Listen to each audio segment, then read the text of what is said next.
Leral.net rend visite actuellement à Son Excellence, Monsieur l'ambassadeur de France au Sénégal, Monsieur Christophe Bigot. Vous êtes en fin de mission au Sénégal. Que peut-on retenir actuellement de votre bilan? Effectivement, je vais partir dans quelques semaines, et donc c'est l'occasion de faire un bilan. Je suis arrivé en juin 2016, donc voilà un peu plus de 3 ans. Il y a quelques jours, c'était le 4e, j'allais dire, feu d'artifice du 14 juillet, c'était au lycée Mermoz, et avant la résidence. Et bien sur ces 3 années, je crois que beaucoup de choses ont pu être menées grâce à l'équipe France et grâce au Sénégal. Beaucoup de projets ont été menés à bien. Je pourrais vous en citer de nombreux. Je pense par exemple à ces grands projets d'infrastructure qui sont en cours. Alors on pense bien sûr au TEM, on pourrait penser aussi à KMS 3. On apporte l'eau du lac de Guiers vers Dakar. On se rappelle qu'il y a eu cette crise de l'eau en 2013, c'est important. On pourrait parler des lycées qui sont construits dans le Grand Dakar, de ces cases, plus précisément de ces abris provisoires qui sont transformés en lycées et en collèges en Casamance. On pourrait parler de ces grands périmètres d'irrigation sur la vallée du fleuve Sénégal ou à Vélingara. Ça, c'est des grands projets d'infrastructure. Il y a aussi des projets dans le domaine de l'éducation. Il ne faut pas l'oublier. Je pense par exemple au campus universitaire franco-sénégalais qui va être lancé au mois d'octobre. 15 formations qui vont permettre aux étudiants de recevoir les meilleures formations ici au Sénégal avec des écoles françaises qui se déplacent. Et je vais vous donner un deuxième exemple dans le domaine de l'éducation. Nous avons complètement changé Campus France. Campus France, c'est l'endroit où on accueille, on oriente les étudiants sénégalais qui veulent aller en France. Et le résultat, c'est que vous avez un beau bâtiment sur Amucher Anta Diop en face de l'UCAD.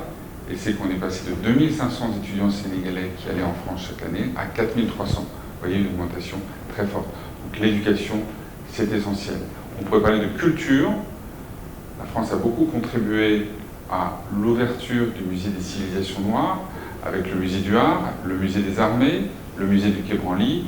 Un seul exemple, l'apport du sabre de Marelladge. Ça, je pense qu'il est un sabre historique. Et dans le domaine de la culture, je pourrais citer la résidence d'artistes. Le président de la République, M. Macron, en février 2018, va avec le président Macky Sall à Saint-Louis. Il annonce l'ouverture d'une résidence d'artistes à Saint-Louis. Et bien, 1 an et demi plus tard, c'est fait.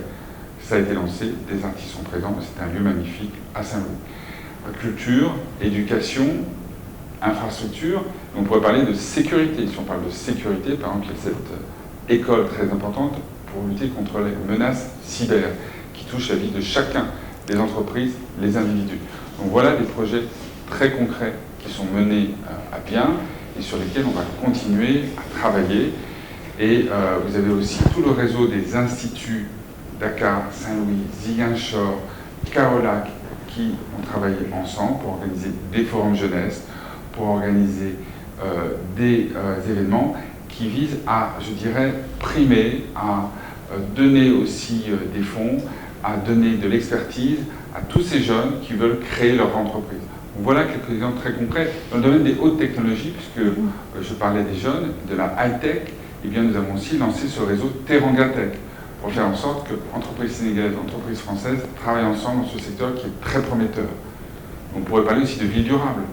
L'année prochaine, ce sera le sommet Afrique-France 2020 à Bordeaux, consacré aux villes durables. On a lancé un réseau ville durable parce qu'on le sait, on a beaucoup travaillé sur ces questions. Je parlais tout à l'heure du TER. Mais ville durable, c'est aussi faire de l'énergie solaire.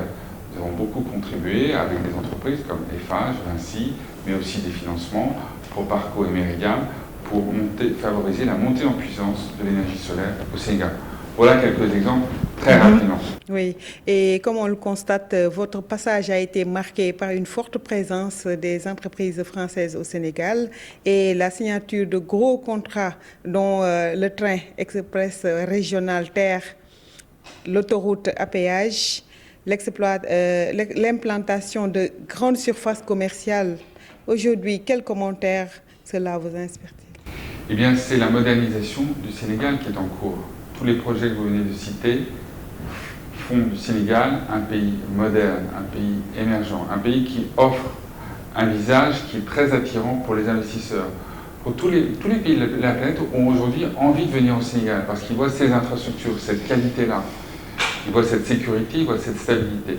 Ces entreprises françaises, dont vous avez parlé, ont effectivement participé à cette aventure. Et puis l'avantage de ces entreprises, c'est que je dirais, vous dites qu'elles sont françaises, c'est vrai. Le capital est français. Mais les employés sont sénégalais. Les impôts sont payés au Sénégal. Et ces entreprises respectent le droit du travail sénégalais. Donc elles participent à la modernisation de l'économie sénégalaise. Et ça, je crois qu'au final, le consommateur aussi, ou l'usager, y est évidemment aussi grandement bénéficiaire. Mais quel est l'impact réellement de ces entreprises françaises sur la croissance économique du Sénégal?